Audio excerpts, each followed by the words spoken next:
Hi guys, welcome back to the channel. आज हमारा बहुत इंटरेस्टिंग डे इसीलिए क्योंकि यूएस इलेक्शन का रिजल्ट आपको पता है कि क्लियर कट हो गया। मार्केट में जो आपकी वॉलेटिलिटी थी वो खत्म हो गई। तो आप अगर इंडिया विक्स खोल के देखोगे, इंडिया विक्स आपको दिखेगा कि यहाँ पे जितनी वॉलेटाइल यहाँ पे शुरू हुआ था, थोड़ा सा बढ़ना शुरू हुआ था, वापस आपका 20 छू गया था। 20 भी आपका ले दे के वापस 14 के आसपास आ गया। तो यहाँ पर आपको इंडिकेशन क्या दिख रही है कि जो आपका विक्स यहाँ पे बड़ा था बार बार फैक्टर, ये आपका वापस कंसोलिडेट होने वाला है। कंसोलिडेट कहाँ पे होएगा? वापस इसी वाली रेंज में हो जाएगा, बिल्कुल आपका 15 के नीचे कंसोलिडेट हो जाएगा। 15 से 10 12 इसी वाली रेंज के अंदर बीच में थोड़ा सा ही घूमने लग जाएगा। ठीक है, नंबर पॉइंट आपको ये दिख रहा है कि मार्केट में आपकी वॉलेटिलिटी यहाँ पे कम हो जाएगी, पहला पॉइंट है। दूसरा पॉइंट अगर आप निफ्टी बैंक निफ्टी में होगे, बिकॉज सबसे इंटरेस्टिंग चीज़ वहाँ पे आती है। ठीक है, अब यहाँ पे होएगा क्या, इवन तो आपको पता है कि यार अगर यहाँ पे ट्रंप आ रहा है यूएस के अंदर, यूएस में आपकी सबसे इंटरेस्टिंग चीज़ ये होती है कि आपको बड़ा ध्यान से एक चीज़ रखनी पड़ेगी। बिकॉज पॉसिबिलिटी क्या है, पॉसिबिलिटी ये है कि अगर if your policies in the US, आपकी अगर यूएस की जो पॉलिसीज़ होती हैं सारी की सारी कैपिटलिस्टिक और वो सब चीज़ें हैं, और उसके साथ आपको पता है कि एक ऐसा इंसान इलेक्ट होता है प्रेसिडेंट जो यूएस बिजनेसेस बहुत ज़्यादा सपोर्ट करता है और इंटरनल ग्रोथ उसके अंदर आती है, पूरी कैपिटलिज्म और आपका यूएस की बिजनेस ग्रोथ होती है, उसमें थोड़ा सा चांस होता है कि आपके एफआईआई की जो सेलिंग है वो थोड़ी सी कंटिन्यू होगी। बिकॉज मार्केट्स में बाकी कंट्रीज़ की जो इन्फ्लोज होते हैं बाकी कंट्रीज़ के, वो थोड़े कम होकर वापस हो सकता है यूएस की तरह थोड़ा सा डाइवर्ट हो जाए। तो आपको जिस रन की आदत लगी हुई है ये चीज़ तो आपको मिलने नहीं वाली आराम से। यहाँ पे ये देखना पड़ेगा आपको जो होगा क्या, कि अगर आउटफ्लो होते हैं तो आउटफ्लो कितने होते हैं, क्योंकि वो चीज़ अभी कंफर्म्ड है कि आउटफ्लो मेरे को दिख रहा है कि यार होने वाला है अभी भी।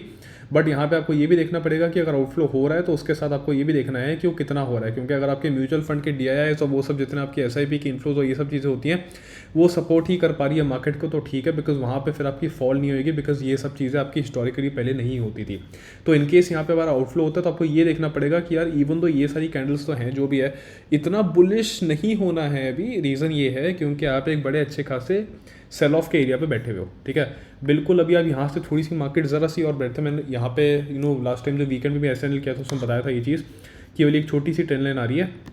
अब ट्रेंड लाइन का जब ब्रेकआउट यहाँ पे होएगा तो आपको पता है आप एक रिजेक्शन एरिया में पहुंचोगे जहाँ से इनका सेल ऑफ फिर से अच्छा खासा शुरू हो सकता है। ठीक है, वो सेल ऑफ का एरिया कहाँ है, बिल्कुल पैटर्न का एक रिटेस्ट पहुंचता है। ठीक है, तो हम क्या करेंगे, हमको देखना है कि ये जो हमारा पैटर्न बना हुआ है निफ्टी के अंदर हेड एंड शोल्डर्स का, उसका यहाँ पे ब्रेक डाउन हुआ है। ब्रेक डाउन के बाद अगर ये वापस जाता है, हमारे को पता है ये हमारा जो हमने हॉरिजॉन्टल जोन बनाया हुआ है ग्रीन कलर का, यहाँ पे हमारा एक रीटेस्ट का लेवल बनता है, फिर यहाँ से वापस आके नीचे होएगा।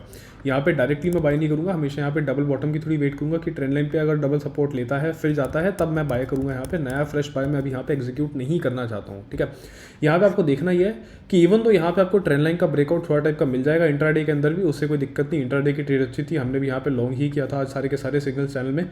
बट यहाँ पे आपको ये देखना पड़ेगा कि यहाँ पे आपकी जो मार्केट है यहाँ पे जाके होल्ड करने वाली है और यहाँ पे कर सकती है।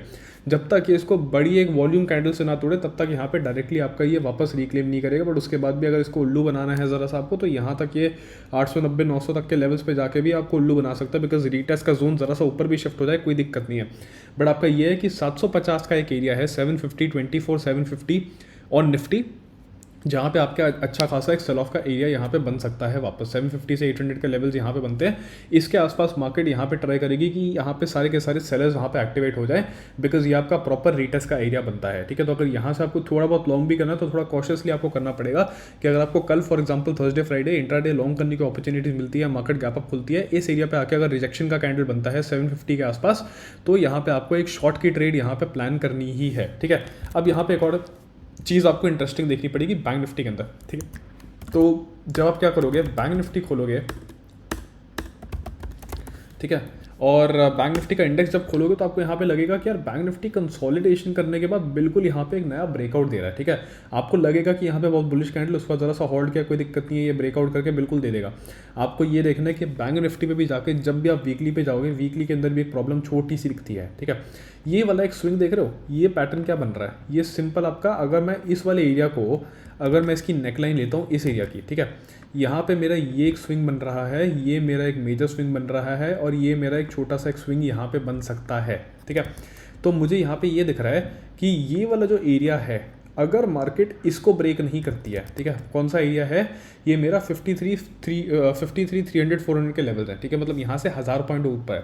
अगर यहाँ पे बैंक निफ्टी आपका ऊपर जाके 1000 पॉइंट ब्रेक नहीं करता है तो ये क्या करेगा, यहाँ पे आके आपका एक हेड एंड शोल्डर्स का सेकेंड शोल्डर यहाँ पे राइट वाला जो शोल्डर होता है यहाँ पे बन जाएगा, और यहाँ पे जब राइट शोल्डर बन के अगर यहाँ पे सेल ऑफ आता है तो इस एरिया पे भी आपका थोड़ा बहुत यहाँ पे सेल ऑफ होके बैंक निफ्टी आपको वापस ट्रेंड लाइन मिलेगा। तो कोई बड़ी बात नहीं है कि आपका थोड़ा 2 महीने अगले जीरो रिटर्न के आसपास जहाँ पे मार्केट अभी है उसी के आसपास यहाँ पे वापस आके ही पहुँच जाए, ठीक है। तो आपको ये ध्यान रखना है कि bank Nifty even though market को अगर थोड़ा होल्ड भी कर लेता है थोड़ा टाइम के लिए यहाँ तक के लिए, ये चीज़ वापस अगर आके यहाँ पे थोड़ा स्टेबल होता है या कुछ होता है तो उस चक्कर में क्या होने वाला है कि बैंक निफ्टी भी आपका आके इस एरिया के आसपास होल्ड कर सकता है, क्योंकि अभी हमारी पॉसिबिलिटी है, अभी हम बिल्कुल बुलिश जोन में नहीं है।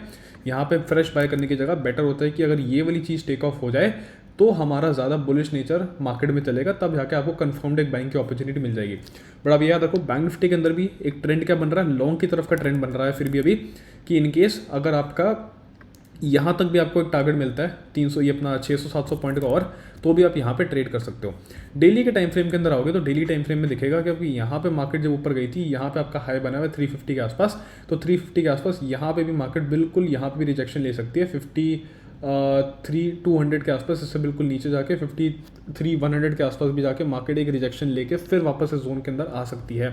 और यहाँ पे लोगों को क्या लग सकता है उस टाइम पे हमको देखना पड़ेगा एनालिसिस किस तरीके से चलता है, क्योंकि अगर मैं यहाँ पे एक रेक्टेंगल इस टाइप का निकालूंगा, मैं बोलूँगा कि ये मेरा ये जोन बन रहा था कि मार्केट यहाँ पे इस जोन का बॉटम है, यहाँ पे इस जोन का टॉप है, मैं बोलूँगा इस जोन का ब्रेकआउट भी हो गया, बट लोगों को लगेगा वापस इस जोन के अंदर बाई चांस अगर आ रहा है तो यहाँ पे ये भी देख सकते हो कि वो अपना पैटर्न भी कंप्लीट कर रहा है, वापस से इस ट्रेंड लाइन तक रिट्रेस कर सकता है।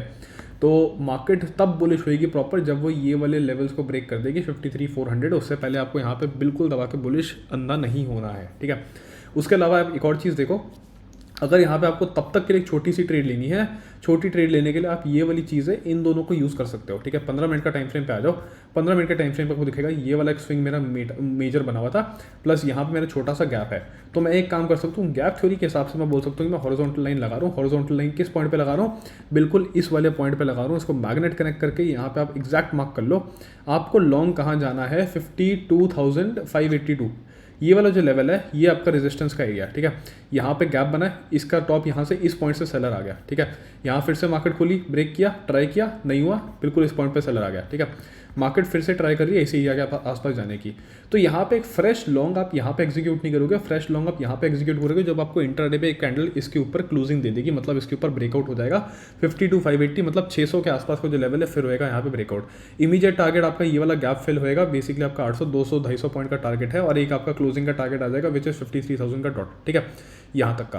तो इस पॉइंट पे आके यहाँ पे मार्केट क्या करेगी, बिकॉज अगर ये वाला भी मैं बोलूँगा इस टाइप का स्विंग बना है, यहाँ पे भी जो आपका एरिया ये वाला सपोर्ट का बना हुआ, ये भी आपका रेजिस्टेंस के अंदर बाद में जाके कन्वर्ट हो सकता है। तो इनलेस एंड अनटिल आपको यहाँ पे 300 का लेवल जो हमने बात की 300-400 वाला, वो चीज़ जब तक आपकी ब्रेकआउट नहीं हो रही तब तक आपको यहाँ पे थोड़ा सा कॉशियस रहना पड़ेगा कि इस एरिया पे आपका फिर से एक सेल ऑफ शुरू हो सकता है, और ये शायद जो आपकी आज की और कल की छोटी मोटी रैली है ये शायद से आपको सिर्फ फंसाने के लिए भी हो सकती है। तो ये आपको थोड़ा सा कॉशियस इस पॉइंट पे यहाँ पे रहना पड़ेगा, ठीक है, फॉर दी नेक्स्ट 1-2 वीक्स, क्योंकि जो भी चीज़ होगी इसमें 2-3 हफ्ते के अंदर यहाँ पे सारा का सारा क्लियर हो जाएगा, ठीक है। तो चलो with that note I end the video over है। Thank you guys for watching, I will see you tomorrow, bye bye and take care.